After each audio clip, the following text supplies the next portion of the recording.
Good morning, happy Monday, happy 420. That was a weekend, okay? I know yesterday a lot of us, like, physically were feeling it with that Mars Saturn conjunction. Mercury was involved there as well. Now, Mars has already passed Saturn and Mercury as well. Mercury and Mars are in a conjunction today, but they are still touching Saturn. So things still are not like moving. And that frustration is really being felt right now. The moon is in Gemini and it is void until 11 a.m. tomorrow morning, Mountain Time. So it's being ruled by that Mercury, but nothing is happening. So we might see a lot of people getting a little combative today, like verbally. A lot of arguments, a lot of pettiness, a lot of just the bickering at each other kind of energy today.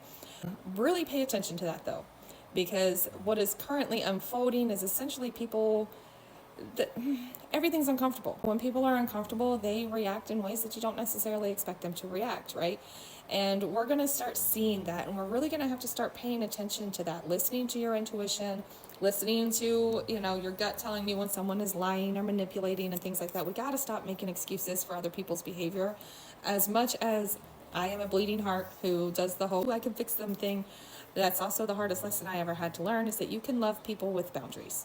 Just because you understand why somebody is acting in a shitty way doesn't mean that you have to tolerate being treated that way. So really pay attention to that today. Listen to the words that they're saying. Things are uncomfortable. We are now in Taurus season. The idea of comfort and stability and survivability and things like that are very much what's driving us right now. Uranus at 29 Taurus is telling us to get comfortable with being uncomfortable, and nobody's doing that. So they're trying to fight against it, okay? Energy of the day was the Five of Swords, that pettiness, that bickering, the little fights that don't ever really get anywhere, the competitive nature, right? People are starting to worry about like their jobs and their finances and things like that. So they're starting to get very competitive here, okay? What we're focusing on is the High Priestess, the secrets that are revealed to you. Believe people when they show you. People can say anything, but watch their actions, right? Really listen to your intuition when it's telling you that somebody isn't who they say they are, things like that.